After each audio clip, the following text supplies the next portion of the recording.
திராவிட முன்னேற்ற கழகத்துடைய வரலாறுல மிக முக்கியமான நிகழ்வு இன்று நடந்திருக்கிறது. இந்த கட்சியுடைய செயல் தலைவராக திரு ஸ்டாலின் அவர்கள் தேர்ந்தெடுக்கப்பட்டிருக்கார். ஏற்கனவே அவர் இளைஞரணி தலைவராக இருக்கிறார், ஏற்கனவே பொருளாளராக இருக்கிறார், தற்போது மூன்றாவது மிக முக்கியமான பதவியாக செயல் தலைவராகவும் இருக்கிறார். ஏற்கனவே ஆட்சியில் இருந்தபோது அவர் துணை முதலமைச்சராகவும் இருந்தார் என்பது குறிப்பிடத்தக்கது. திராவிட முன்னேற்ற கழகத்தில் கிட்டத்தட்ட தலைவரும் முதலமைச்சர் இந்த இரண்டு முக்கியமான பதவிகளாக, ஆட்சியில் முதலமைச்சர், கட்சியில் தலைவர், இந்த இரண்டு முக்கியமான பதவிகளை தவிர கிட்டத்தட்ட அத்தனை பதவிகளையுமே வைத்தவராக திரு ஸ்டாலின் அவர்கள் இருக்கிறார். இதற்கு அவர் முழுமையாக தன்னை தகுதிப்படுத்திக் கொண்டிருந்தார் என்பதுதான் நம்ம வரலாறு சொல்லக்கூடிய விஷயம்.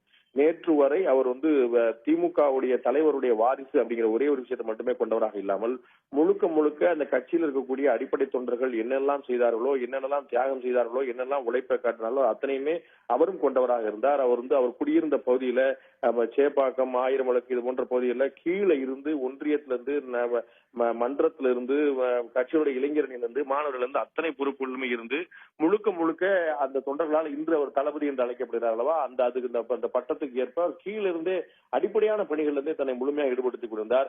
மிசா காலத்தில் அவர் சிறையில் அடைக்கப்பட்டிருந்தார், எமர்ஜென்சி காலத்தில் சிறையில் அடைக்கப்பட்டிருந்தார். திராவிட முன்னேற்ற கழகத்துல பல பேர் தங்களுடைய பெயருக்கு பின்னால இன்னைக்கும் மிசா அப்படிங்கறத ஒரு பட்டம் போலவே சொல்லிக் கொண்டிருக்கிறார்கள். அந்த மாதிரி இல்லாம இவர் மிசால இருந்தாரு. இவரை காப்பாற்றுவதற்காக சிட்டி பாபு என்பவர் சிறையில உயிரிழக்க நேர்ந்த காவல்துறையினருடைய தாக்குதலால கடுமையான பாதிப்புக்குள்ளான சிட்டி பாபு அப்படிங்கிறவர் உயிரிழக்க நேர்ந்தது அப்படிங்கிறத வரலாறு பார்த்துருக்கோம். அந்த மாதிரி கடுமையான தாக்குதலுக்குள்ளானவர் முழுமையான அது மற்றவர்களை ஒருவேளை ஒரு விமர்சகர்கள் அனைத்து அண்ணா திராவிட முன்னேற்ற கழகமோ மற்ற ஊடகவியலாளர்கள் யாரும் விமர்சனம் வைப்பார்கள். ஆனால் திரு அழகிரியோ, திருமதி கனிமொழியோ, திரு தயாநிதி மாறன் மற்றவர்களை ஒரு வாரிசு அரசியல் என்று சொன்னாலும் அவர்கள் கடுமையான பணியை அவர்கள் தொடர்ந்து செய்து கொண்டுதான் கூட விமர்சனத்துக்கு அவர்கள் உள்ளாகக்கூடிய வாய்ப்பு உண்டு. ஆனால் திரு ஸ்டாலின் அவர்கள் ஆரம்ப காலம் தொட்டே முழுக்க முழுக்க கட்சி அடிப்படை கீழே இருந்தே தன்னை ஈடுபடுத்திக் கொண்டிருந்தால் இந்த வாரிசு அப்படிங்கிற அந்த வளையத்துக்குள்ளிருந்து வெளியே வந்தவராக முழுக்க முழுக்க கட்சிக்காக தன்னை முழுமையாக ஈடுபடுத்திக் கொண்டதாக இருக்கிறார். ஏற்கனவே நான் குறிப்பிட்டது போல அனைத்து திராவிட முன்னேற்ற கழகத்துடைய ஆட்சியில அவர் துணை முதலமைச்சராக இருந்திருக்கிறார். இந்த கட்சியுடைய பொருளாளராக தற்போது இருக்கிறார்.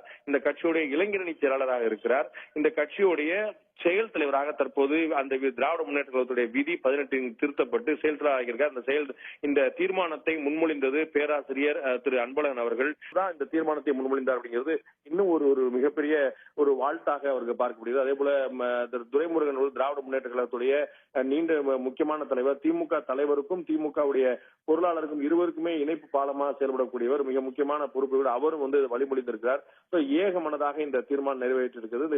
இது அவருக்கு நீண்ட நெடுங்காலமாக டியூ என்று சொல்லுவோமே, காத்திருந்த ஒரு பதவி பொறுப்பு என்றுதான் நாம் சொல்ல வேண்டும். ஏற்கனவே திராவிட முன்னேற்ற கழகத்துடைய 2006-11 ஆட்சியில திருநெல்வேலியில் ஒரு மாநாடு நடத்தப்பட்டது, திருப்புமுனை மாநாடு என்று அழைக்கப்பட்டது. அப்போது அவருக்கு இந்த மாதிரி தலைவர் பதவி அல்லது செயல் தலைவர் பதவி கொடுக்கப்படும் என்று மிகப்பெரிய எதிர்பார்ப்பு இளைஞரணி சார்பாக திருப்புமுனை மாநாடு நடத்தப்பட்டது. அவருக்கு நீங்கள் எல்லாம் என்ன எதிர்பார்த்தோ அது நடக்கும் என்று திரு கருணாநிதி அவர்கள் ஏற்கனவே முன்னாடி அறிவித்திருந்தார். ஆனால் அப்ப நடக்கல. பல முறை இது விஷயங்கள் பேசப்பட்டது, இந்த மாதிரி மாற்றப்படணும் கொண்டு வரப்படணும்.